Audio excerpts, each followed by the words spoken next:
So before we dive into the QA session, I'd like to introduce our speakers. सबसे पहले हमारे पास फातिक बिन खुर्शीद हैं, who is our Chief Product Officer at FinClub. Fatik has 12 plus years of experience in investment research and funds management, जिसमें उनके phenomenal results हमने देखे हैं.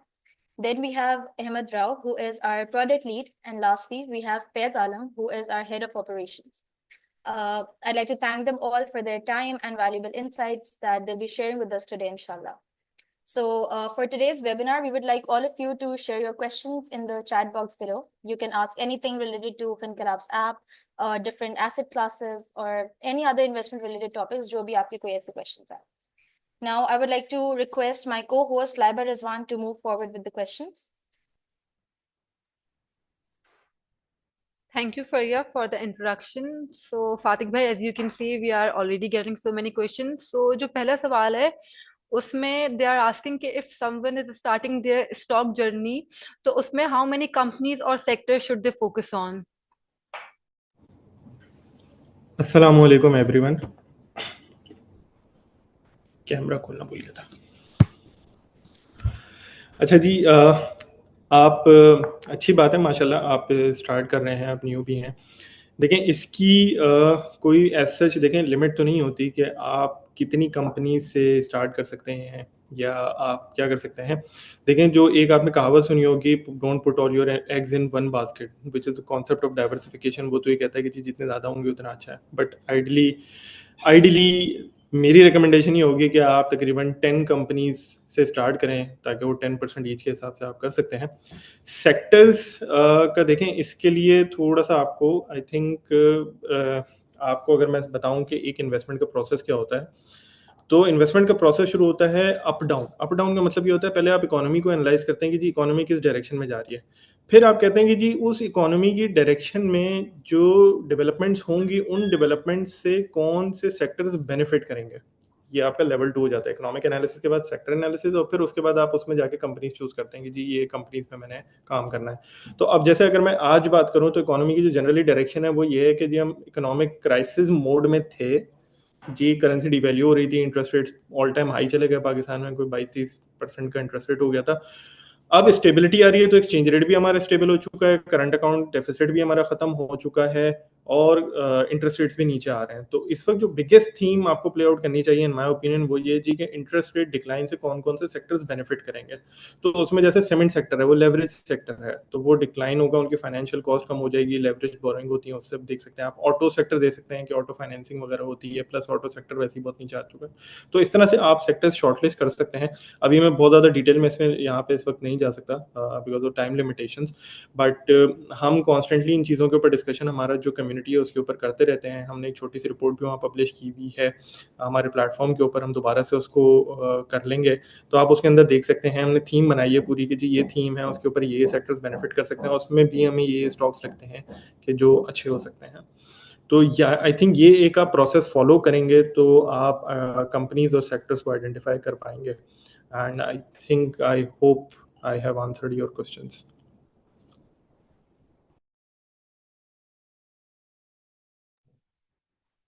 एक नेक्स्ट क्वेश्चन यहाँ पे एक और नजर आ रहा है. Does foreign trades have impact on PSX as we saw Japan carry trade crash recently. देखिए, global markets are highly integrated, तो उसकी वजह से आप देखें दो चीज़ें होती हैं. एक चीज़ तो ये होती है कि जब ये इवेंट हुआ येन कैरी ट्रेड वाला, तो आपके पास पाकिस्तान में भी फॉरेन इन्वेस्टर्स होते हैं. तो वो फॉरेन इन्वेस्टर्स जो होते हैं उनके वो ग्लोबल कॉन्टेक्स्ट में पोर्टफोलियो बना रहे होते हैं जी. पाकिस्तान को 1% ले लिया, फला जापान को शायद 10% ले लिया होगा, यूएस में 50% होगा, वट एवर जो भी उनकी सर्टेन एलोकेशन होंगी. तो जब वो इस तरह से लॉसेज हो रहे होते हैं, वो जहां पर भी ट्रिम कर सकते हैं वो करते हैं अपनी पोजीशंस को. तो एक तो ये फैक्टर होता है जिसकी वजह से फर्क पड़ता है ग्लोबल आपके इंटीग्रेशन की वजह से. सेकेंडली, आपके जो लोकल पार्टिसिपेंट्स भी होते हैं, देखें वो भी इसमें बहुत मरतबा पैनिक करते हैं कि जी ग्लोबली हो गया, इसकी वजह से अब क्या होगा, पता नहीं, समझ में नहीं आ रहा क्या होगा. तो उसकी वजह से चीजें होती हैं. जैसे आपने अगर देखा हो कि जब मंडे वाले दिन ग्लोबली मार्केट्स में पैनिक आया, तो पाकिस्तान में भी आया था.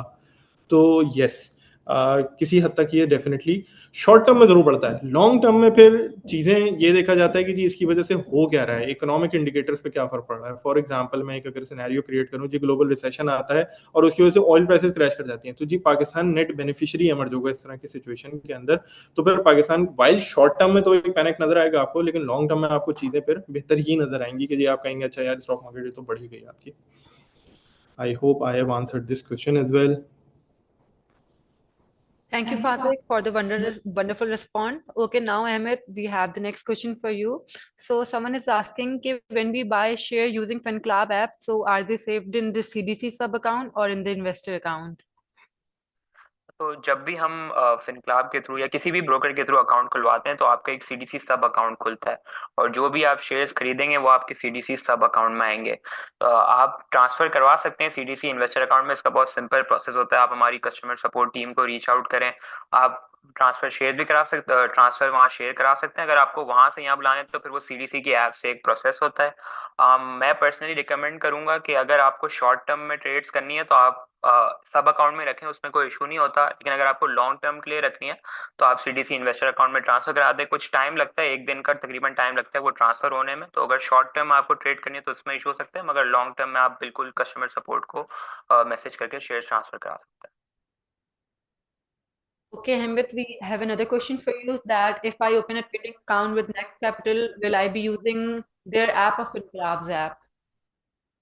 Okay, so the thing is कि we have an SLA with Next Capital. So अगर आप फिनक्लैब के थ्रू अकाउंट खोलेंगे वो तो ऑटोमेटिकली आपका फिनक्लैब का अकाउंट खुल सकता है। You can use our app, but at the same time because of our SLA you can also use Next Capital's app. They have a mobile app and a desktop app. Mobile app relatively in terms of interface and user experience हमारी बेहतर रहेगी। कुछ certain features हैं शायद आपको उन app में मिले, मगर अगर आपको आपकी डेस्कटॉप प्रेफरेंस है कि आप डेस्कटॉप प्रेफर करते हैं तो फिर आप नेक्स्ट कैपिटल की ऐप बिल्कुल यूज कर सकते हैं with the same credentials in FinClub. Thank you, Ahmed. So for moving on, Fatik भाई, आपके लिए एक दूसरा सवाल है कि do you recommend investing in crypto market at this stage? देखिए जी, सच बात यह है कि मेरा क्रिप्टो का जो एक्सपीरियंस है, आई होप आप उससे कुछ सीखना नहीं चाहते हैं।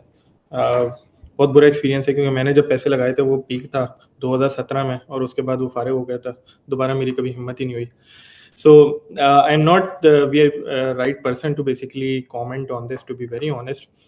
Secondly, I think I should highlight here कि crypto market पाकिस्तान के अंदर at this stage investing in cryptos is actually illegal, which is why you will not find any local platform जो कि इसको support कर रहा हो। फ्यूचर में इस चीज़ पे अगर कोई गवर्नमेंट की तरफ से या रेगुलेटरी अथॉरिटी की तरफ से अलाउंस आता है, then we will definitely look into it. We will do something about it.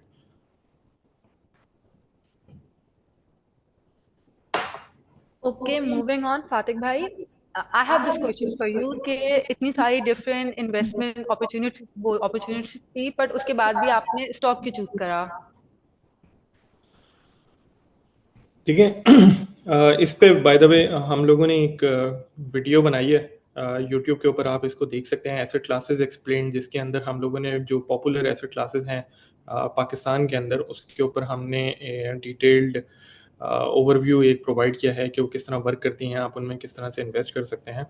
अच्छा, पर्सनली जो आपने मुझसे पूछा कि जी मैं इक्विटी के अंदर क्यों इतना ज़्यादा रहा हूँ, उसमें फ्रैंकली स्पीकिंग जो डेटा आप उसको अगर एनालाइज करें, पूरी दुनिया में, not just in Pakistan, equities and stocks have actually generated the highest level of returns as compared to any other asset class. जितना भी आप कंपैरिजन उठा लें, सबसे ज़्यादा स्टॉक्स ने लॉन्ग टर्म के अंदर आउट परफॉर्मेंस दी है।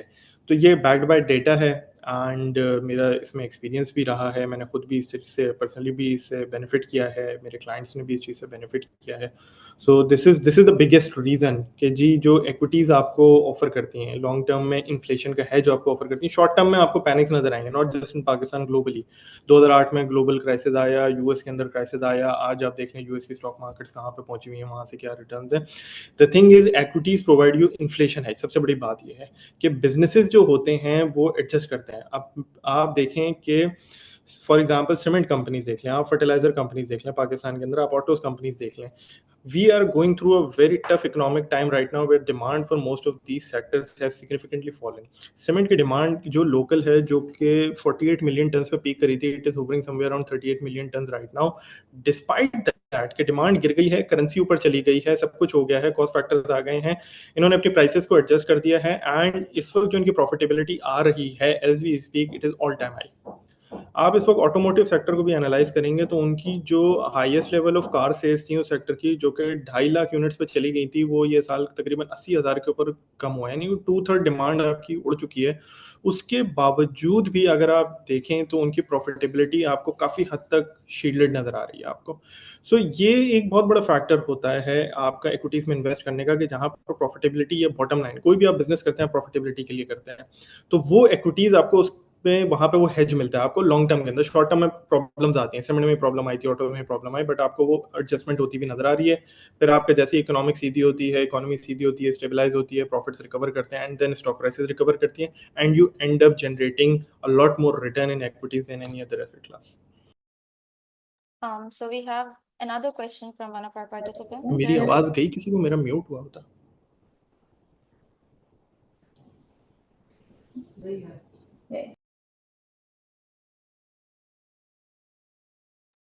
All right, we have another question. Somebody's asking how FinClub or Next Capital have good customer support for overseas Pakistanis trading in PSX through Roshan Digital account. So basically जो हमारी customer support है, it does not discriminate between कि आप एक foreigner हैं या पाकिस्तान में. So you can reach out to our customer support, and हम as a company, as a product, हमारी फिलॉसफी ये है कि हम एक हर कस्टमर को एक इंडिविजुअल अटेंशन दें, and any query of any sorts we try to get it resolve. तो अगर आपको भी कभी कोई इशू आए तो you can always reach out to our customer support. इसके अलावा जो हमारा एक्सपीरियंस है, it is very similar to any other user, but for Roshan Digital account उसमें ये होता है कि it is directly linked to CDC. तो जो आपके डिपॉजिट्स होते हैं वो CDC के थ्रू आएंगे. लेकिन अगर आप ड्यूरिंग दी मार्केट आज पोर्टफोलियो देखेंगे, या आपको वॉच लिस्ट यूज करनी है, या आपको किसी स्टॉक के ऊपर रिसर्च करनी है, तो the entire experience is same, and I would urge you to try it out if you haven't downloaded FinClub yet.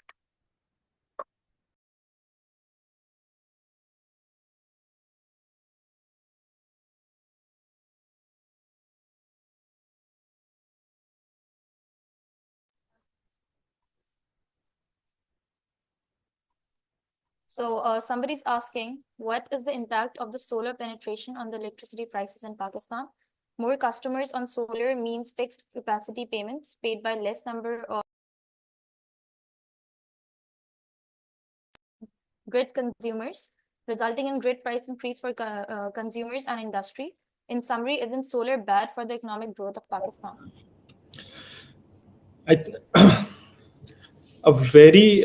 A very interesting observation, I must say here. देखें, ये it's not that simple actually. You are totally right कि जब हम solar की penetration Pakistan में increase करते हैं तो जो हमारा इलेक्ट्रिसिटी का ग्रिड का जो नेटवर्क खड़ा हुआ है उसके ऊपर जो कैपेसिटी पेमेंट्स का सिस्टम होता है वो फिक्स होता है, और नंबर ऑफ यूनिट्स नीचे कम होते चले जाएंगे तो वो बढ़ता चला जाएगा. You totally right in that context. But इसमें एट द सेम टाइम हमें इस चीज़ को भी रियलाइज़ करना है कि जो सोलर्स की पेनिट्रेशन हो रही हैं वो प्राइमरीली प्राइवेट सेक्टर की तरफ से ही हो रही हैं. तो जहाँ रिटेल पार्टिसिपेशन फिर भी कम है, आपको इंस्टीट्यूशनल पार्टिसिपेशन बहुत ज़्यादा नज़र आती है सोलर के अंदर. बिजनेसेस ने लगाए हैं, अभी सीमेंट कंपनीज लगा रही हैं, स्कूल्स लगा रहे हैं, तो ये आपको बहुत ज़्यादा नज़र आएगी. तो वो प्राइवेट सेक्टर बेसिकली एफिशिएंसी की तरफ जा रहा है. अगर आप उसको इस तरह से देखें तो वो एफिशिएंसी फिर इकोनॉमिक ग्रोथ की तरफ कंट्रीब्यूट करती है. सो आई थिंक ये दोनों तरफ फोर्सेस एक्ट कर रही हैं, और आई थिंक ये न्यू मतलब इसका वैसे तो कोई बहुत ही मैथमेटिकल मॉडल बनाना पड़ेगा, बट अगर आई थिंक एक बहुत ही क्रूड तरीके से कहूँ तो मे बी इम्पैक्ट नलिफाई हो जाएगा. Thank you, Fatik, for the insightful response. Okay, we have another question. What is the best practice to invest dividend invested in the same stock for which it was received, or diversify? Basically वो ये पूछ रहे कि अगर आपने किसी stock से dividend receive करा है तो आप जो है वो उस डिविडेंड को वापस उसी स्टॉक में वो इन्वेस्ट कर दें, या उसको डाइवर्सिफाई करें उस डिविडेंड से अपने पोर्टफोलियो को. देखिए, टोटली डिपेंड करता है इसके ऊपर. ये इसका कोई हार्ड रूल या कोई फॉर्मूला नहीं है इसके अंदर. उसमें मल्टीपल फैक्टर्स आप देख सकते हैं। फॉर एग्जांपल जैसे इसमें क्या होता है कि जब भी डिविडेंड आपको, जिस दिन आप इंटाइटल होते हैं डिविडेंड लेने के लिए ना, तो उसके नेक्स्ट डे वो प्राइस जो है एक्स होकर खुलती है। एक्स होने का मतलब ये है कि अगर 100 रुपए का शेयर है और 5 रुपए का डिविडेंड अनाउंस हुआ है और आज उसकी एक्स डेट है और आज मैं उसको ओन करता हूँ, तो कल सुबह जब वो शेयर खुलेगा वो 95 रुपीज़ का खुलेगा। अब बाय द टाइम आपके पास डिविडेंड आता है, वो शेयर लेट से 95 रुपीज़ का ही है, तो आप उसको इसी में री इन्वेस्ट कर सकते हैं। यानी कि वो कंपनी की फंडामेंटली तो वही है ना, फंडामेंटली वहीं पे एग्जिस्ट वही है, उसमें कोई फर्क नहीं पड़ा, तो आपको वो एक दोबारा अपसाइड मिल सकती है उसके अंदर। ये एक फैक्टर हो सकता है जो मैं पर्सनली इसको मैं देखता हूँ। मतलब एक चीज़ ये भी हो सकती है, जैसे मेरे साथ एक दफ़ा हो चुका है, मुझे याद है, मैंने पाकिस्तान ऑयल फील्ड का स्टॉक खरीदा था और उसके अंदर बड़ा अच्छा डिविडेंड आया था। ये आई थिंक 2-3 साल पुरानी बात है। और वो डिविडेंड आने के बाद, एक्स होने के बाद, वो शेयर प्राइस वहां से 100 रुपए गिर गई थी और कुछ भी नहीं हुआ था। तो मेरे पास जो डिविडेंड के पैसे आए थे उसमें से आधे पैसे मैंने उस शेयर में दोबारा लगा दिए। वो जैसे रिकवर हुए, actually ended up making more money. So this is, ये डिपेंड करता है कि स्ट्रैटेजी क्या है, स्टॉक प्राइस क्या है। ऑन द अदर हैंड, ये अगर उल्टा हो जाता है कि आपने 100 रुपए का शेयर था, 95 खुलता है और फिर लेट से 150 हो जाता है और वो आपकी टारगेट प्राइस भी यही थी कि जी मैं 150 रुपीज़ पे इसको बेच दूंगा, और डिविडेंड आपके पास बाद में आता है, तो you don't need to basically invest. So I think it will depend on the circumstances, so you can do both actually.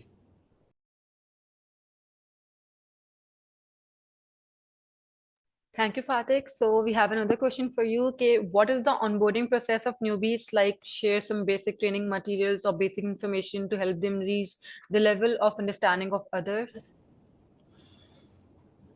देखिए इसमें जैसे फरिया ने शुरू में इंट्रोडक्शन में बताया था कि Fin Academy, Fin Club Academy is something that we are working on, and हमारा लॉन्ग टर्म ऑब्जेक्टिव उसके तहत यही है कि हम आपको टूल्स नेसेसरी जो होते हैं, जो जो एनालाइज करने के लिए चाहिए होते हैं, क्या जो प्रोसेसेस होते हैं, उन सारों से हम आपको इक्विप करें एंड आप इंडिपेंडेंटली भी उस चीज़ को एनालाइज कर सकें और चीज़ें देख सकें. A lot of people actually ask questions on our community groups as well, and we try to justify them through reasoning. तो stay tune to social media channels, YouTube specially, जिसमें हम लोग डिटेल्ड वीडियोस बना रहे हैं. हमने एक oil sector का डिटेल्ड उसके अंदर के किस तरह से उसको एनालाइज करना चाहिए, क्या उसके अंदर प्रोसेसेस होते हैं, वो हमने एक्सप्लेन करने की कोशिश करी थी, और इंशाल्लाह इसी तरीके से हम और सेक्टर्स पे भी करेंगे. And then we will also talk about how to analyse companies and how to value companies. So this is how इंशाल्लाह we are trying to help you out. Stay tuned. In the meantime, if you have any specific questions, you can always shoot on our group, or you can always write us an email and we'll be happy to respond to you.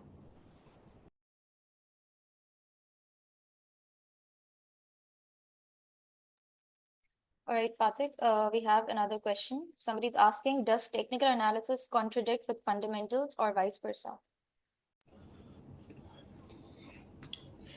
देखिए by definition अगर आप बात करेंगे तो definitely contradict करते हैं. Not just contradict करते हैं, बल्कि फिलोसॉफिकली स्पीकिंग वो बिल्कुल 180 डिग्रीज पे एक इधर है एक इधर है. सो फंडामेंटल एनालिसिस बेसिकली ये कहता है कि जी आप कंपनी का फ्यूचर देखें कि क्या है. So project their future cash flows, future earnings, future में क्या होगा, क्या डायरेक्शन होगी. So it's all about future. Past उसके अंदर मैटर नहीं करता. पास्ट सिर्फ उसमें व्यू बनाने के लिए या प्रोजेक्शंस के लिए ही मैटर करता है. ऑन द कॉन्ट्रेरी जो टेक्निकल एनालिसिस होता है वो आपका इस चीज़ पे डिपेंड करता है कि जी पास्ट में उसकी प्राइसेस क्या थी, वॉल्यूम क्या था, उसके ऊपर ट्रेंड्स क्या थे, जो कि फंडामेंटल एनालिसिस जिस चीज़ को बिल्कुल जीरो वेट देता है, कुछ भी वेट नहीं देता. So philosophically speaking they are totally opposite to each other. Having said that, जब आप उसको स्टॉक मार्केट या स्टॉक से पॉइंट ऑफ व्यू से एनालाइज करने जाते हैं तो देखें ऐसा हो जाता है कि कॉन्ट्रडिक्टरी रिजल्ट्स आए. I can't take a name, but I met someone जो 270 रुपीज़ का जब साजगार था, तो वो टेक्निकल एनालिसिस के ऊपर बहुत बेरिश थे उसके ऊपर, और वो 270 का देखें 4 टाइम्स हो चुका है. But at the same time बहुत मरतबा टेक्निकल सही हो जाता है, फंडामेंटल गलत हो जाता है. बहुत से केसेस में आपको मिलेगा ये. हमारे यहाँ के बहुत सारे स्टॉक्स हैं जो डिफॉल्टर कंपनीज के स्टॉक्स हैं, वो सिर्फ टेक्निकल एनालिसिस के ऊपर आजकल परफॉर्म कर रहे हैं. एंड देन ये बहुत मरतबा साथ भी चल जाते हैं कि जी फंडामेंटल व्यू भी आपका बना होता है एंड देन टेक्निकली भी उसके अंदर चीज़ें हो गई, वो दोनों एक साथ ऑन द डाउन साइड और द अप साइड वो वर्क कर गई. So it can be anything. Okay, Fatik. So we have another question. Do you recommend ETFs on PFX?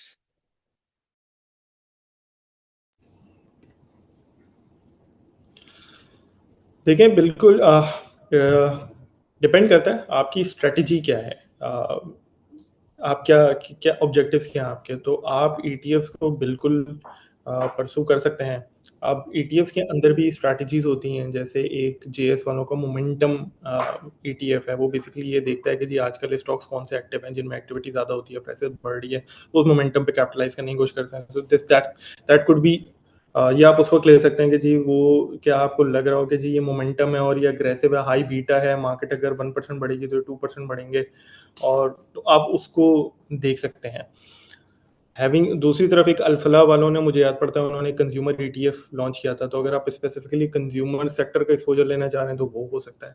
I would say कि इसको आप उनकी होल्डिंग्स को ज़रूर देखें कि उनकी होल्डिंग्स क्या हैं, थोड़ा सा आप अपना ओपिनियन भी बनाने की कोशिश करें, क्योंकि जैसे मैंने यूएस मोमेंटम की बात करी, तो वाइल दैट स्ट्रेटजी वर्क्स जी मोमेंटम के अंदर, बट उसमें आपको इस चीज़ का भी ख्याल रखना होगा कि जी स्टॉक जब बढ़ जाता है तो उसे एग्जिट भी करना होता है, पर दूसरा में आपको जाना होता है, तो वरना वो आपका रिटर्न बन के फिर वो नीचे भी आ सकता है। सो आप, मेरे यहाँ पे रिकमेंडेशन होगी कि आप बिल्कुल इसको एक्सप्लोर करें, उनकी होल्डिंग्स को ज़रूर देखें, एंड आई थिंक जो आपको काफ़ी हेल्प कर सकती है इसमें चीज़, वही इस चीज़ में हेल्प कर सकती है कि आप उनके पास्ट रिटर्न्स देख लें ओवर द लास्ट 2-3 ईयर्स, क्या हैं KC 100 इंडेक्स के रिलेटिव, किस तरह की परफॉर्मेंस है, उनके कॉस्ट रेशोज वगैरह किस तरह के हैं, ये चीज़ें आप देख सकते हैं। क्योंकि ETFs में, जो दुनिया भर में ETFs के पॉपुलर होने का जो सबसे बड़ा फैक्टर है वो उसका कॉस्ट फैक्टर है, जो बहुत ही नेग्लिजिबल और छोटी कॉस्ट के ऊपर आप इन्वेस्ट कर पा रहे होते हैं उसके अंदर। सो अगर कोई इसी में ज़्यादा कॉस्ट है तो maybe you can avoid that. So I think ये 2-3 चीज़ें अगर आप देखें तो it should be helpful to you.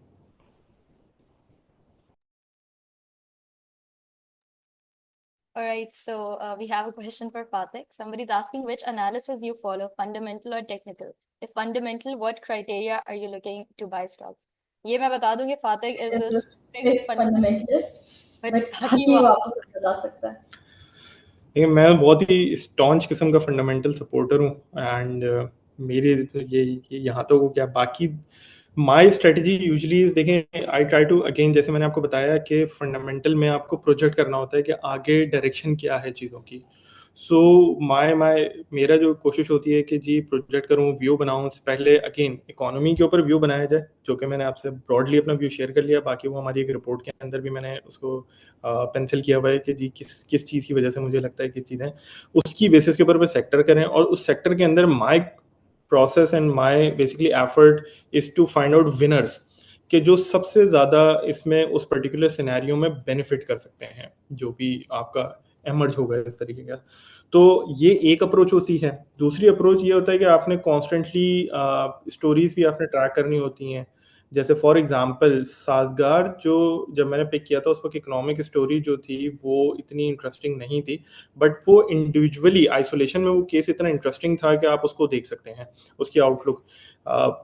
जैसे साजगार में मैं अपना अगर थॉट प्रोसेस थोड़ा सा शेयर करूं, उसमें ये था कि वो गाड़ी लॉन्च हो चुकी थी, कंपनी की प्रॉफिटेबिलिटी आना शुरू हो चुकी थी, एंड द बेस्ट पार्ट जो जिस चीज़ ने मुझे हेल्प किया वो parkwheels.com था। parkwheels basically is the go to place in automotive industry in Pakistan. तो वहाँ पर लोगों के रिव्यूज मौजूद थे, कमेंट्स मौजूद थे, सुनील मंच के आपको वहाँ पे मिलेंगे, he is the biggest authority in automotive industry. So product बहुत अच्छा था, प्रोडक्ट बहुत अच्छा था, तो मुझे ये था कि ये प्रोडक्ट अच्छा है, इंडस्ट्री जैसे ही रिकवर होगी ना, ये हिट हो जाना है, ये हिट हो जाना है। सो वहाँ उस प्रोसेस ने मुझे हेल्प कर दिया। सो मेरी जो कोशिश होती है, अप्रोच होती है, वो ये होती है कि जी आइडेंटिफाई द विनर्स, कौन कौन से स्टॉक्स ऐसे हैं जो ज़्यादा बेनिफिट कर सकते हैं, और मैं थोड़ा सा कॉन्सेंट्रेटेड काम करता हूँ इंस्टेड ऑफ लाइक बहुत ज़्यादा करने के, तो try to identify winner so that आपका रिटर्न मैक्सिमाइज हो सके। Thank you, Fatik. So, Ahmed, we have the next question for you. Please share some more about FunClub application and how it is different from other brokers and what they offer extra from others instead of sharing about market. So, Ahmed, थोड़ा FunClub के बारे में आप बताएं कि वो कैसे different है बाकी applications के मुकाबले। Thank you Laiba. सबसे पहले तो जिसने भी ये सवाल किया, that's a very interesting question. अगर मैं इसको जवाब देना चाहूँ तो 2-3 फैक्टर हैं जिसमें मैं समझता हूँ कि FinClub आपको एक एडवांटेज देगा। Firstly we take pride in saying that we are a digital first company, and what I mean by that is कि हम ह्यूमन इंटरवेंशन जितना कोशिश करते हैं जितना कम हो, फिजिकल इंटरेक्शन की एज सच जरूरत ना हो। अभी भी मार्केट में ऐसे ब्रोकर एग्जिस्ट करते हैं जहाँ पे अगर आपको अकाउंट खुलवाना है तो आपको उनके ऑफिस जाना पड़ता है, या फिर अगर आपको ट्रेड करनी है तो आपको एक ट्रेडर को कॉल करनी पड़ती है। सो वी आर ट्राइंग कि हमारी चीज़ें ऑटोमेटेड हो and everything happens through the app. इसके अलावा व्हाट वी आई थिंक हमारा जो एडवांटेज है वो हमारा यूज़र एक्सपीरियंस है। एंड यूज़र एक्सपीरियंस में सबसे पहले हमारी यूआई आ जाती है, हमारी ऐप आ जाती है। एंड इसमें जो हमने बेंचमार्क किया हुआ है वो यहाँ की ऐप्स नहीं की हुई। अगर आप यहाँ की ऐप देखेंगे वो बहुत ही थोड़े से पुराने किस्म के डिज़ाइन लगते हैं। हमारा जो डिज़ाइन है, जो हमारा यूज़र एक्सपीरियंस है वो थोड़ा मॉडर्न है, और हमने बेंचमार्क भी इंटरनेशनल ऐप्स को किया हुआ है। तो हमारा गोल यही है कि हमारा इंटरफेस बहुत सिंपल होना चाहिए, और एक फर्स्ट टाइम इन्वेस्टर को भी मतलब कोई मुश्किल नहीं होनी चाहिए उसको यूज़ करने में। एक्सपीरियंस की बात करूँ तो इसमें एक और जो हम जिस चीज़ पे हमारा आपके लिए सबसे ज़्यादा फोकस है वो हमारा कस्टमर सपोर्ट है। कि हमारा ये कम से कम एम है कि हर क्वेरी जो हमारी कस्टमर सपोर्ट पे आती है वो रिजॉल्व होनी चाहिए, और वो टाइमली रिजॉल्व होनी चाहिए। तो हम कोशिश करते हैं कि हम हर किसी को एक इंडिविजुअल अटेंशन दें।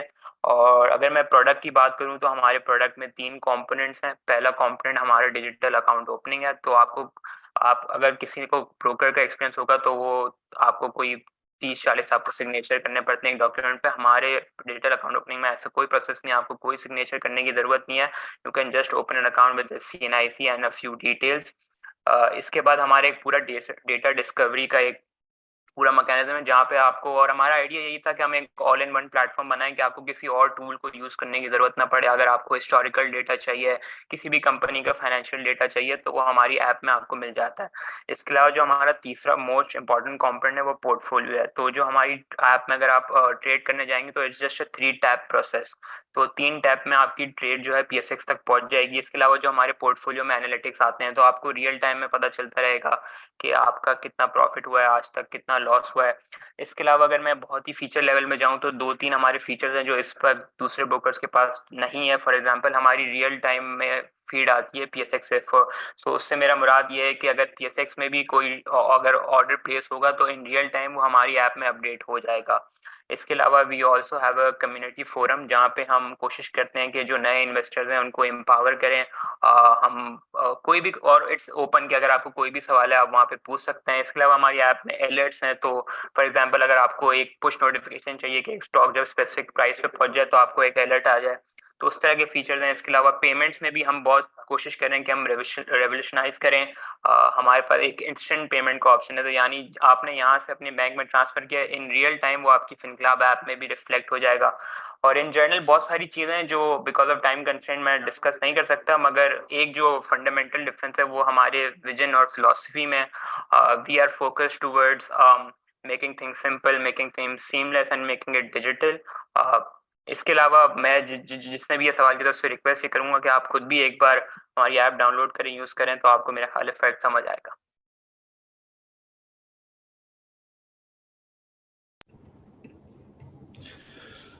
अच्छा जी, एक बहुत इंटरेस्टिंग क्वेश्चन मुझे यहाँ पे नज़र आया है। What are the key items we need to look in a company to make a decision whether it is a good company to invest in? What should we look for in the reports available for a specific company on PSX Dota portal? You are in the right place. वहाँ पर जो reports होती हैं वो financial reports होती हैं, financial statements होती हैं, वो बहुत क्रिटिकल होती हैं। वहाँ से आपको पता चलता है कि जी कंपनी जो है वो क्या कर रही है और हमसे क्या कम्युनिकेट कर रही है, उसकी फाइनेंशियल पोजीशन क्या है। तो पहली जो चीज़ उसमें बहुत ज़रूरी होती है रीड करना, वो डायरेक्टर्स या चेयरमैन रिपोर्ट होती है। उसमें मैनेजमेंट जो होती है, कुछ जो अच्छी गुड क्वालिटी कॉर्पोरेट गवर्नेंस की मैनेजमेंट्स होती हैं, उसमें काफ़ी अच्छे डिस्क्लोजर्स देती हैं, अपने फ्यूचर प्लान्स बताती हैं, एग्जिस्टिंग प्लान्स के ऊपर अपडेट देती हैं। तो आपको पता चलता है जी कंपनी बिगर पिक्चर में क्या कर रही है। फिर आप मूविंग फॉरवर्ड वहाँ पे इनकम स्टेटमेंट्स होती हैं, बैलेंस शीट्स होती हैं, कैश फ्लो स्टेटमेंट्स होती हैं। ये 3 तो आपने देखनी ही देखनी है जी। इनकम स्टेटमेंट सिंपली बता रही होती है कि जी कितना कमाए और कहाँ खर्ची और आखिर में नफ़ा कितना हुआ, सीधी-सीधी बात है, प्रॉफिट कितना हुआ धंधा करके। ये बैलेंस शीट आपको बताती है कि जी एक पॉइंट पे इनके पास क्या कितने एसेट्स पड़े हुए हैं, कितना डेट है या क्या है, तो उससे भी आपको आइडिया होगा जी कंपनी कितनी डेट रिडन है, क्या है, वो चीज़ को भी एनालाइज़ करें। फिर कैश फ्लो स्टेटमेंट, जैसे वॉरेन बफेट कहता है कैश, तो ये देखें जी कैश में क्या हो रहा है, कंपनी अकाउंटिंग टर्म में तो कमा रही है, कैश में क्या कर रही है। PSO एक बड़ा इंटरेस्टिंग केस है और बहुत अच्छी केस स्टडी है।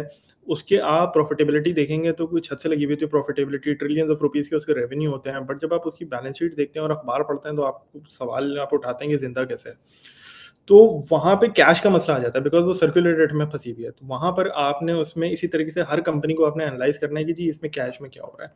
बाकी हम इसमें और भी डिटेल हर चैप्टर के ऊपर इनकम स्टेटमेंट में क्या क्या आपने एनालाइज करना होता है, कैसे एनालाइज करना होता है, बैलेंस शीट, कैश फ्लो, सारी चीज़ों को वो हम उसके ऊपर डिटेल और वीडियोस बनाएंगे, तो वहाँ पर आप ज़रूर उनको देखिएगा। अभी टाइम के लिमिटेशन की वजह से I can't go to into all of details actually.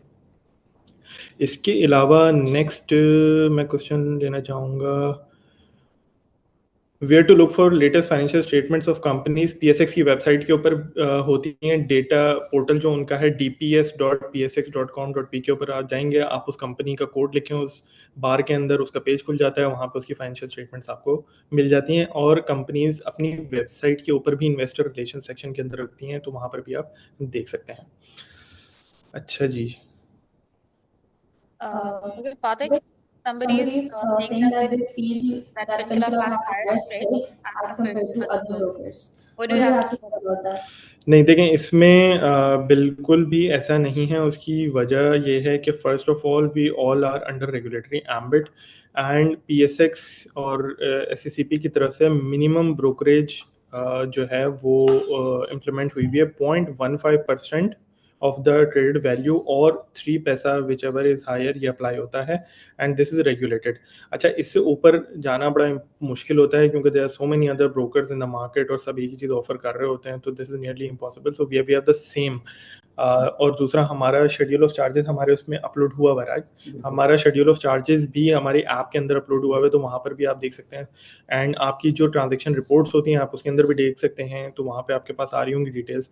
तो we charge the same number. This कोई ऐसा ये कंफ्यूजन आई थिंक है। I hope I clarified. Taking और शुड आई, चले मैं देख लेता हूँ। अच्छा जी, नेक्स्ट हमारे पास है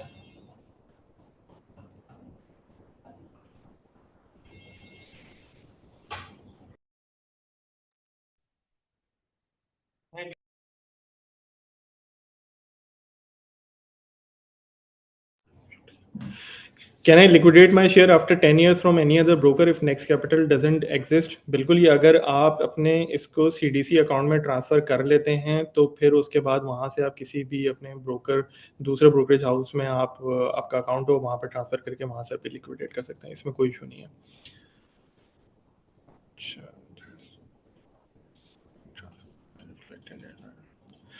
जी, do deposit through bank transfer into FinClub reflect in real time.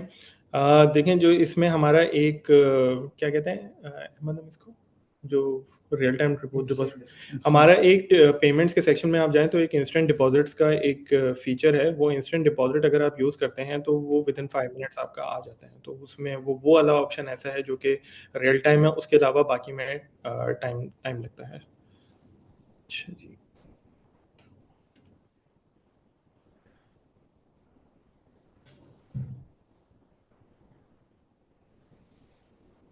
Okay फातिक भाई, एक क्वेश्चन मुझे दिख रहा है यहाँ पे। So please tell us about PHDL whose price fell to ₹1 but now it is ₹90 but trading is not possible। तो आपका इस पे क्या ख्याल है?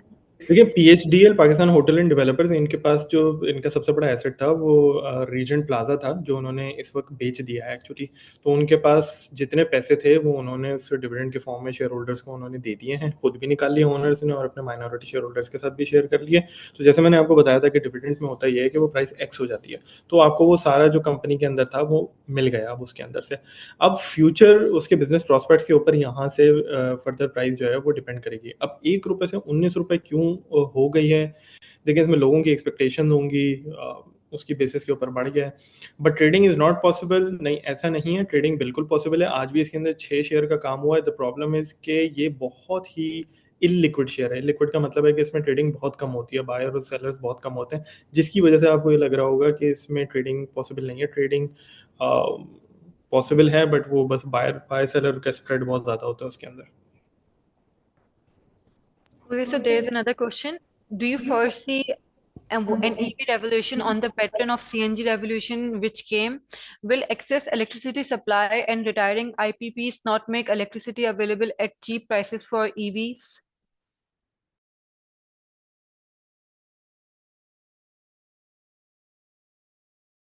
जी, ये पहला तो ये सवाल है कि जो ईवी रेवोल्यूशन है, सो डू यू थिंक कि ये सीएनजी रेवोल्यूशन की तरह ही आएगा? पहला सवाल तो ये है। देखिए, ईवीज के अंदर सर्टन चैलेंजेस हैं, जिसकी वजह से मुझे लगता है कि थोड़ा टाइम है। उसकी वजह ये है कि पहली चीज़ तो ये कि globally, not just in Pakistan, EVs are upfront more expensive than their petrol और gasoline counterparts, not just in Pakistan, globally उनको फैसिलिटेट इस तरह से किया जा रहा है कि आप यूनाइटेड स्टेट्स देख लें या आप इंडिया देख लें, वहाँ पे आपको गवर्नमेंट सब्सिडाइज करती है इन वन फॉर्म और दी अदर, ताकि आपकी प्राइस कम हो सके और वो कंपेटिटिव हो सके। सो अपफ्रंट प्राइस का एक चैलेंज है not just in Pakistan, globally. इसीलिए आप देखें जो साजगार ने भी ओरा जो इलेक्ट्रिक लेकर आ रहे हैं, वो छोटी सी गाड़ी है लेकिन उसकी जो प्राइसिंग है वो काफ़ी हाई, जो इनिशियल रिपोर्ट्स आई हैं कंपनी ने ऑफिशियली, शायद इस वक्त मुझे नहीं देखा मैंने सही से, बट जो नंबर्स बीच में आए थे उसमें बहुत ज़्यादा हाई लग रही। So that's one challenge. Second challenge is infrastructure. आज के दिन इंफ्रास्ट्रक्चर नहीं है चार्जिंग का, तो आप घर पे लेके जा नहीं सकते गाड़ी को। Even if you own an electric motorcycle, तो बैटरी निकाल के लेके जाना ऊपर हर केस में पॉसिबल नहीं है। अगर इतनी इजीली बैटरी भी निकल सकती है तो यहाँ पे चोरियां शुरू हो जाएंगी, आपको पता है। तो ये एक इसमें serious challenge in my opinion exist करता है, अनलेस पाकिस्तान में फास्ट चार्जिंग आ जाए, जो कि अभी तक इतनी नहीं आई है। क्योंकि प्रॉब्लम ये है कि फास्ट चार्जिंग भी आपको बहुत ज़्यादा फास्ट चाहिए होगी। आधा एक घंटा लोगों के लिए रोड के ऊपर खड़े होकर किसी गाड़ी को किसी स्टेशन पे चार्ज करना is very it's a tough thing. तो मुझे कुछ इसमें चैलेंजेस नज़र आते हैं to near term adoption. And अभी भी अगर आप देखें तो पाकिस्तान के अंदर ईवीज वही लोग ओन करते हैं जो कि जिनके अपने अपने बड़े घर होते हैं, उसको अंदर पार्क करके वो चार्ज कर सकते हैं। So it's for now it's just an elites product. I would not bet on a lot of conversion at this stage, but in the long run, definitely ये होना है, not just in Pakistan, globally इस चीज़ में आ रहे हैं चीज़ें। पाकिस्तान में भी ये ट्रांजिशन होगा। Pakistan is always late to the party, ऐसा नहीं होता कि आता नहीं है, तो ये चीज़ होगी, पाकिस्तान में भी होगी। सेकंड पार्ट क्या था?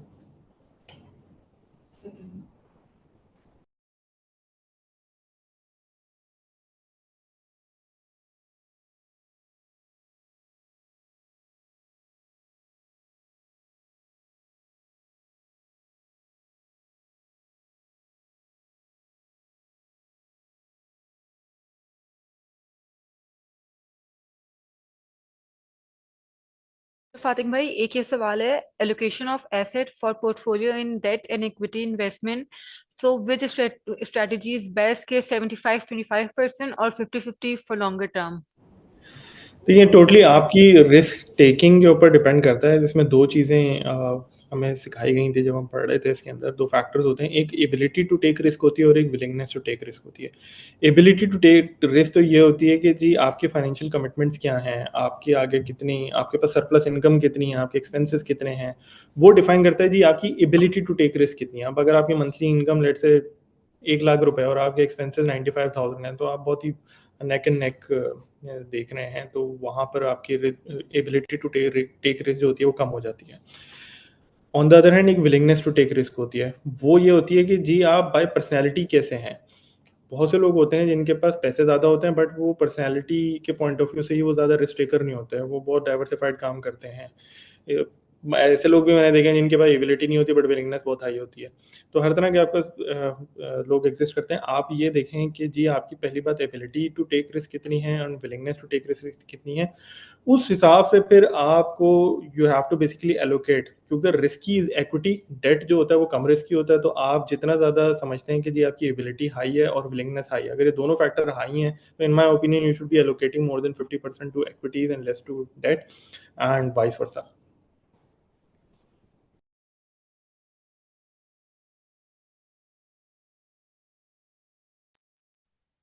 All right, Fatik, somebody is asking if you prefer day trading or not. देखिए, मैं पर्सनली तो बिल्कुल प्रेफर नहीं करता, ना मैं अपने दोस्तों को किसी को भी एडवाइस करता हूँ डे ट्रेडिंग करें। क्योंकि देखें, आप जब इतना डिटेल काम कर रहे हैं, आप एनालाइज कर रहे हैं चीज़ों को, आप एक लॉन्ग टर्म व्यू बना रहे हैं चीज़ों के अंदर, तो आप फिर उस चीज़ को डेली बेसिस पे ना करें। क्योंकि डेली बेसिस पे फिर बहुत सारे फैक्टर्स और आ जाते हैं जो कि जिसमें इमोशनल फैक्टर ज़्यादा होते हैं, जो कि डोमिनेट करना शुरू कर देते हैं। स्टॉक गिर रहा था, अब आप डर रहे हैं कि भाई मैंने आज ही इसको पोजीशन को कट करना है, ये और ना गिर जाए और लॉस ना हो जाए, अब आपने काट दिया, वो वहीं से बढ़ गया। तो इस तरह के बहुत सारे प्रॉब्लम्स होते हैं। तो मैं तो सजेस्ट करता हूँ कि जी आप डे ट्रेडिंग ना करें। तो अगर आप डे ट्रेडिंग नहीं करेंगे, आप लॉन्ग टर्म व्यू बनाएंगे चीज़ों के अंदर, तो मैं आपको बताऊं आप लॉन्ग रन में बड़े मल्टीप्लायर रिटर्न्स इंजॉय करने के काबिल हो जाएंगे। सो मैं इस तरह के लोगों को जानता हूँ जिन्होंने सिस्टम्स लिमिटेड आईपीओ में लेके आज तक डाला हुआ है, तो उनके पास आप रिटर्न्स इमेजिन कर लें किस तरह के होंगे। आई नो पीपल जिन्होंने एंग्रो फर्टिलाइजर 2014 में आईपीओ में खरीदा था और आज तक नहीं बेचा है। सो सोचें जिस जिस प्राइस पे आईपीओ हुआ था आज उतना उसका डिविडेंड आता है, एक्सपेक्टेड है आना। So my recommendation is always to enjoy big returns, big money in the long run. Thank you, Fatik. So we have another question. What is your view about cement sector, especially those producing in Punjab? ये मेरा opinion है, again opinion मैं बोलूँगा ख़ास तौर पे, क्योंकि इसमें कोई फैक्चुअल नहीं होता। मेरा सिर्फ इसमें व्यू है, ख्याल है कि सीमेंट में सप्लाई डिमांड का जो इस वक्त इक्विलिब्रियम है वो बड़ा रीज़नेबल किस्म का है। तो मुझे इस वक्त लगता है कि कॉस्ट प्रेशर जो है वो पास ऑन हो जाएगा, इन माय ओपिनियन, अगर आप मुझसे पूछें। तो पंजाब वाले जो आपने सवाल पूछा है, जो रिसेंट जो एक रॉयल्टी टैक्स लगा है जिसके पर्सपेक्टिव में आप ये पूछ रहे हैं, तो मेरा तो ये ख्याल है कि जी पास ऑन हो जाएगा and profitability will be intact. Having said that आप कर ये भी सकते हैं, अगर आपने उसको देखना है तो maybe you can own some of those Punjab based cement plants and then you can own some of the KPK based plants. क्योंकि होगा ये कि अगर ये सीमेंट की प्राइस बढ़ती है तो उनको विंडफॉल गेन्स हो जाएंगे जो कि केपीके में बैठे हुए हैं हत्तार वाले जो प्लांट्स हैं आपके, क्योंकि उनके कॉस्ट में ऐसा अभी तक इंक्रीज नहीं आया है और उनको एडिशनल प्राइसिंग, क्योंकि नॉर्थ में मोरलेस एक जैसी प्राइसिंग होती है, 10-15-20 रुपए का ही फर्क होता है, तो वो आपको वहाँ पे वो नेट अच्छे बड़े बेनिफिशरीज निकलेंगे। ओवरऑल सीमेंट सेक्टर के ऊपर आई एम पॉजिटिव, बिकॉज मैंने जैसे अब शुरू में मेंशन किया, इंटरेस्ट रेट्स मेरे हिसाब से नीचे जाने हैं, इकोनॉमिक स्टेबिलिटी आनी है, जीडीपी ग्रोथ हमारी बहुत ज़्यादा नहीं जा सकती है, बट 2 और 3% के दरमियान इज समथिंग जो हम अफोर्ड कर सकते हैं, ये चलेगा। सीमेंट की डिमांड ग्रेजुअली इंप्रूव होगी, यहाँ से अर्निंग्स इंप्रूव होंगी, डेट जैसे उतर जाएगा, इंटरेस्ट रेट उतरता जाएगा, इनकी अर्निंग फाइनेंस कॉस्ट कम होने की तरह उस पे बेसिस में अनलॉक होती चली जाएंगी। सो मेरा ख्याल ये है कि आपको I am positive on cement से कुछ ज़्यादा ना। ओके अमित, ये दूसरा सवाल आपके लिए है कि can we use the FinClub's credential for Next Capital as well, and अगर यूज कर सकते हैं तो फिर कैसे? तो द आइडिया इज कि एट द बैक एंड दोनों की जो है एप्लीकेशन में आप यूज कर सकते हैं। सो you can use the same credentials जिससे आपने फिनक्लाब पे साइन अप किया था, जिस पे आप फिनक्लाब पे लॉगिन करते हैं। आप नेक्स्ट एडवांटेज की दोनों जो मोबाइल ऐप है और जो डेस्कटॉप ऐप है आप सेम क्रेडेंशियल से यूज कर सकते हैं। And if you need any assistant you can contact our customer support, तो वो आपको स्पेसिफिक स्टेप बाय स्टेप भी गाइड कर देंगे कि कैसे करना। All right, so somebody is asking that commission and tax is not clear. So if you can share your thoughts on that. अच्छा, सो यहाँ पर we have with us head of operations Faiz Alam, so he is an extremely experienced person in this particular area. Faiz भाई थोड़ा सा commission और tax के ऊपर लोगों को बताते हैं हमारे क्या होता है। कमीशन तो वही आपने जो बताया था 0.15%, और ये मिनिमम जो है कैप जो है 3 पैसे है, ठीक है। और इसके अलावा एसएसटी 15% हो गया, 13 टू पहले 13 था, ये एक वो तो कमीशन के ऊपर लगता है ना, तो बहुत ही मिनिमल सा वो नॉमिनल सा होता है। उसके अलावा सीजीटी टैरिफ होता है, उसका एक स्लैब है, तकरीबन 100 रुपीज टू 200 रुपए लगते हैं ज़्यादा से ज़्यादा। ये नेग्लिजिबल, ये तो नेग्लिजिबल अमाउंट होती है ना ब्रोकरेज वाली। और एक कैपिटल गेन टैक्स होता है ऑन डिस्पोजेबल शेयर्स, उस पर होता है 15%।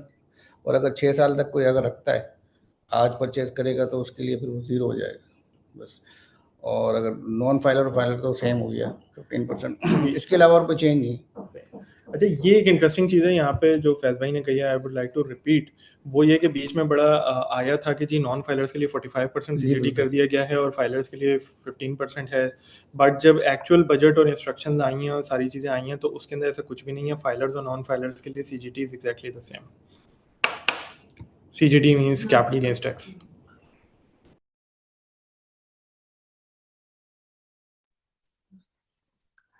फातिक भाई, एक और एक सवाल है regarding the AGL transaction. Do you think that as minority shareholder should we expect an upside from here?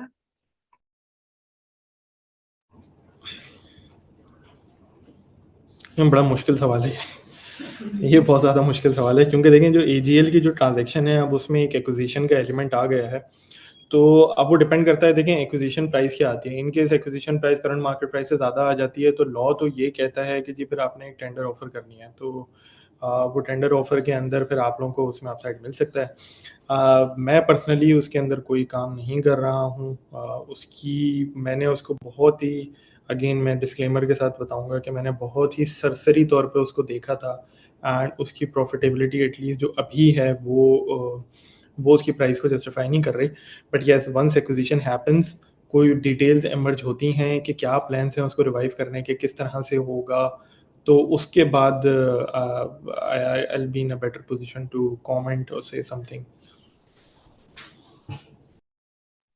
Ahmed, so do we have any plans for offering our software platform on Mac or PC?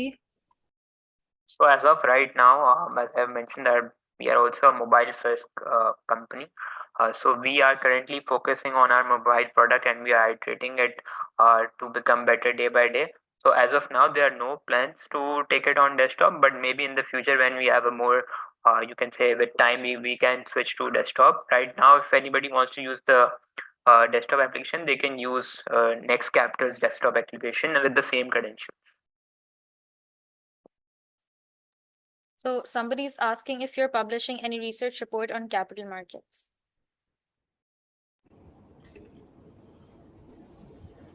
Bye capital markets, if you mean के जो generally brokerage house जो research reports लिखते हैं, so if you आपका if you referring to that, तो देखिए हमारा जो नेक्स्ट कैपिटल के साथ ऐसे ले, तो नेक्स्ट कैपिटल वाले जो रिसर्च करते हैं, if they publish any reports, तो वो तो हम शेयर करते ही हैं।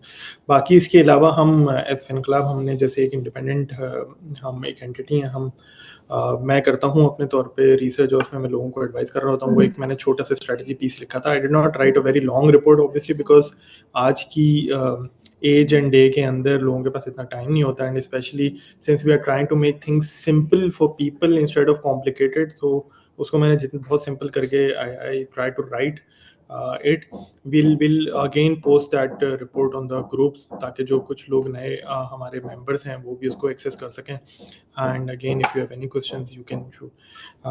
हमारा एक्सपीरियंस है तो you can always ask any strategy related question, any stocks related question. कुछ ऐसे स्टॉक्स होते हैं जिनको मैंने पर्टिकुलरली कभी स्टडी नहीं किया, तो if you are asking my opinion on those, तो वो भी मैं आपसे बता दूंगा कि जी मैंने इसको स्टडी नहीं किया, बट जनरली अच्छे खासे stocks, specially mainstream stocks सब देखे हुए हैं, तो we can always comment on that.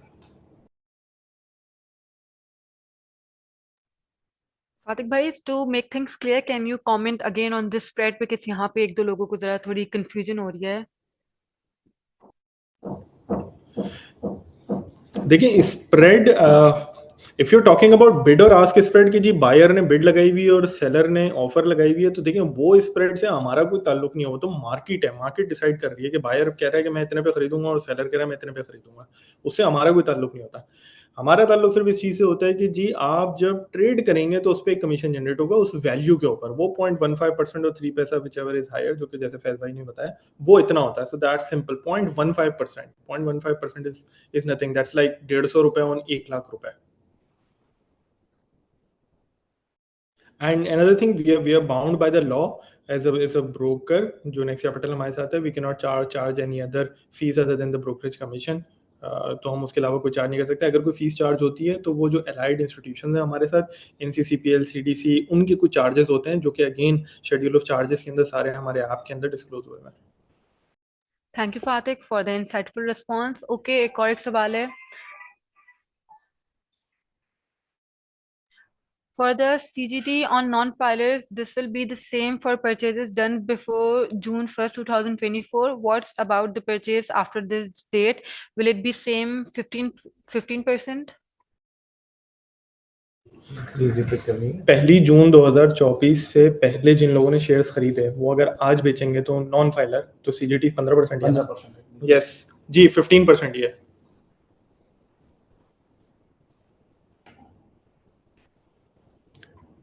Ji, same उसके ऊपर 15% ही अप्लाई होगा उसके ऊपर एज नॉन फाइलर।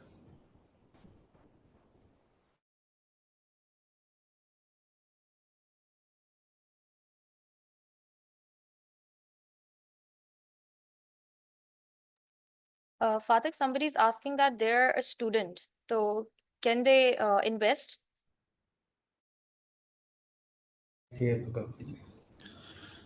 जी, एज स्टूडेंट्स बिल्कुल आप कर सकते हैं एंड वी स्ट्रांगली रिकमेंड कि आप ज़रूर करें उसके अंदर। पहली चीज़ तो ये है कि अगर आप अकाउंट ओपनिंग रिक्वायरमेंट्स के पॉइंट ऑफ व्यू से बात कर रहे हैं तो you can always open a सहूलत अकाउंट। उसके अंदर सिर्फ एक CNIC रिक्वायर्ड होता है and you can start trading, so as simple as that.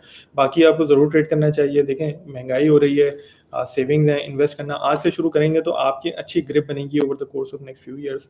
तो मेरी तो बड़ी रिकमेंडेशन होगी, ज़रूर करें ताकि side hustle, this is kind of a side hustle, आप उसको करें ताकि लॉन्ग टर्म के अंदर जो आपकी सेविंग्स हैं वो मल्टीप्लाई हो सकें and at some point in time your money starts working for you. Ahmed, someone is asking, okay, what is the difference between FinClub and iInvest? Essentially दो डिफरेंट ऐप्स हैं ऐप स्टोर पे। सो if you in terms of UI और interface अगर आप use करेंगे तो आपको बहुत ही सिमिलर यूआई सिमिलर एक्सपीरियंस लगेगा। मगर जो डिफरेंस है वो ये है कि iInvest is not a trading application, उसमें सिर्फ वर्चुअल ट्रेडिंग होती है। तो यहाँ किसी और का भी सवाल था कि अगर उनको डेमो ट्रेडिंग करनी हो तो उसके लिए I think iInvest is that application जिसमें आप रिस्क फ्री एनवायरनमेंट में ट्रेड प्लेस कर सकते हैं, देख सकते हैं उनका क्या रिटर्न आ रहा है, आप कैसा परफॉर्मेंस कर रहे हैं। और जब आपको एक्चुअल में ट्रेड करना हो तो आप FinClub पे आ सकते हैं, अपना अकाउंट खुलवा सकते हैं और एक्चुअल में ट्रेड कर सकते हैं। इसके अलावा कुछ यूजर जिनका किसी और ब्रोकर के पास अकाउंट होता है FinClub पे नहीं होता, वो iInvest को यूज करते हैं अपनी ट्रैकिंग के लिए। तो iInvest में वो कैपेबिलिटी है कि वो आपको पोर्टफोलियो के बहुत अच्छे से ग्राफ्स बना के देती है, इजी टू अंडरस्टैंड, कुछ इंसाइट्स देती है आपको, प्रॉफिट रिटर्न के थोड़े नंबर्स एनालिटिक्स देती है। तो सम पीपल प्रेफर कि वो iInvest में अपने जो है ट्रेड ट्रैक करें और फिर अपना पोर्टफोलियो का रिटर्न वहां से गेज करें। All right, Pathak, somebody is asking if your team will recommend what to buy and when to exit the share. जी, इसके अंदर देखें, हमारी यूजली जो स्ट्रेटजी होती है वो तो एक, जैसे मैंने आपको बताया, लॉन्ग टर्म स्ट्रेटजी होती है ताकि आप पैसे अपने, कोशिश यही होती है कि आप अच्छे रिटर्न बनाएं, मल्टीप्लाई कर सकें उनको। तो हम बहुत ही फ्रीक्वेंट बेसिस के ऊपर तो अपनी रिकमेंडेशंस को चेंज नहीं करते। जैसे हमने लास्ट अपनी एक फर्स्ट रिकमेंडेशन अपडेट जो दी थी वो around in the first week of June दी थी। So far it's the same and it's working out. तो हम देते रहते हैं हमारी स्ट्रॉन्ग रिकमेंडेशंस के अलावा। अगर if there is any particular stock that you are interested in, you can always ask about that particular stock. हम उसके ऊपर भी आपको हमारी अंडरस्टैंडिंग जितनी होगी उसके मुताबिक, अच्छी अंडरस्टैंडिंग होती है हमारी कुछ स्टॉक्स के ऊपर। और कोई अगर ऐसा स्टॉक है जो मैंने नहीं देखा, क्योंकि तो obviously there are 750 stocks listed, तो सारे तो नेचुरली पॉसिबल नहीं है, बट जितने मेन स्टॉक्स हैं आप उनमें से कोई पूछते हैं तो हम उसके ऊपर भी स्पेसिफिकली कमेंट कर सकते हैं। Thank you, Fatik. So there's another question. Should one go for dividend-paying stocks or stocks with good potential gains opportunity? देखिए, that's totally again your strategy कि आप किस तरह से काम करना चाहते हैं। जैसे कि एक बहुत पहले एक मुझे कोई हजरत मिले थे, वो मुझे कहते हैं कि यार मुझे बस ऐसे स्टॉक्स बता दो जिनसे मुझे इनकम आती रहे और मैं जो साइड में अपनी कुछ चीज़ें करता रहूँ। सो उनके लिए फिर डिविडेंड स्ट्रैटेजी काम करती है। यूजली जो यंग लोग होते हैं उनका जो पर्सपेक्टिव होता है वो ज़्यादा ये होता है कि जी आज थोड़ा सा कॉम्प्रोमाइज़ कर लो, पैसे मल्टीप्लाई कर लो ज़्यादा और बाद में जाके खर्च कर लेंगे, so that totally depends on your strategy. Both strategies work, there are very good dividend yielding stocks in the market like UBL for that matter, Engro fertilizer, FFC, बहुत सारे शेयर्स हैं आपके जो अच्छे डिविडेंड यील्डिंग है इस वक्त। इसी तरीके से अपसाइड कैपिटल वाले भी आपके पास बहुत सारे शेयर्स मौजूद हैं। So that totally depends on what kind of risk you want to take. Generally dividend yielding stocks जो होते हैं वो मच लेसर रिस्क कैरी करते हैं क्योंकि वो स्टेबल बिजनेसेस होते हैं। प्रॉफिट वो उसी वक्त डिविडेंड ज़्यादा दे रहे होते हैं because they are confident in their business potential, those managements. जो आपकी दूसरी कंपनीज होती हैं जिनके डिविडेंड्स कम होते हैं, वहाँ पर डिफरेंट फैक्टर्स होते हैं, उनकी कैश नीड ज़्यादा होती हैं, रिस्क होते हैं, तो जिसकी वजह से वो उनके फिर डिफरेंट रिटर्न पोटेंशियल्स होते हैं। Thank you so much, Pathak. I'd like to make a little announcement before we move on with further questions. Due to some time constraints, we'll have to end this session shortly. I think we'll be able to take 2 more questions from the audience. And for those of you who didn't get their questions answered, तो आप लोग kindly हमें email करें at hello@finclub.com, or you can wait till our next webinar, inshallah, and we'll reach out to you with the answers promptly. So Laba, please proceed with the questions.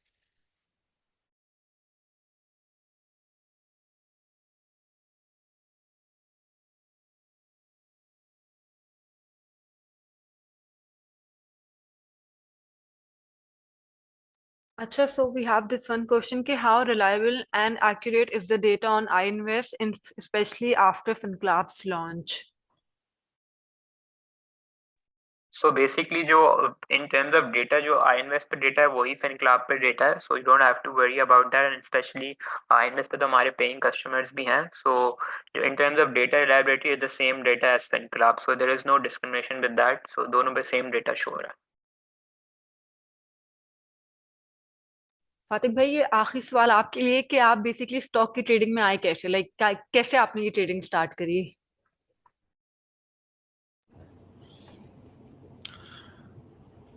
देखिए, मुझे तो पैसे बनाने का शौक था, सीधी सीधी बात है।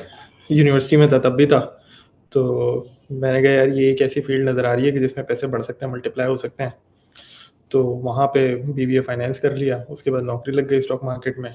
बस जब देखा कि पैसे बनते हैं एक्चुअली, तो फिर अपने पैसे भी बनाना शुरू कर दिया। One of the biggest considerations was कि जी जब हम यहाँ पे जॉब कर रहे थे, investing has always been my passion, it has been my passion. तो मुझे एनालाइज करने में मज़ा आता है, डेली बेसिस के ऊपर राइट एंड रॉन्ग देखने का मज़ा आता है, तो मैं ये चीज़ें देखा करता था। And then when I used to advise basically investors, जो क्लाइंट्स होते थे उनको एडवाइस करते करते मुझे भी हुआ कि जब दूसरों को हेल्प कर रहे हैं पैसे बनाने में, तो अपने भी करने चाहिए। And then we moved on to obviously काफ़ी अर्से बाद FinClub में, so the idea is to benefit a much larger percentage of the population than a few elite clientele. Okay, so this is our last question, and Ahmed, this question is for you. Okay, can you please add profit and loss feature on FinClub? Day profit and loss feature for FinClub, my bad. I think you are spot on. We are already working on it. तो अभी you can see के all time का profit and loss आता है, and I think I invest में हमारे पास today का भी आता है. So we are already working on that, and hopefully जो हमारी next update आएगी, so I would like to mention कि we are trying to build the fastest iterating product right now in this space. तो हमारी हर हफ्ते एक नई update आती है. So in the next update we are planning कि आपको today का भी return show होना शुरू हो जाएगा.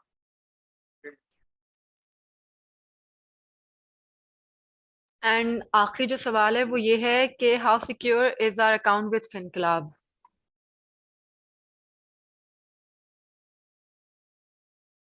So essentially, FinClub has an SLA with Next Capital Limited. तो Next Capital Limited जिनको पता है वो एक publicly listed company है. So like any other broker, we have a license and we are regulated by SCCP. तो Next Capital इस space में कई सालों से, तकरीबन 10-15 सालों से वो इस space में है, and हमारा उन्हीं के साथ SLA. So like any other broker, जिस तरह आपकी सिक्योरिटी दूसरे broker के पास है, उसी तरह because we are a publicly listed company हमारे पास and we are regulated, तो उसी तरह से आपकी सारी सिक्योरिटीज हमारे पास safe. Thank you so much, Ahmed.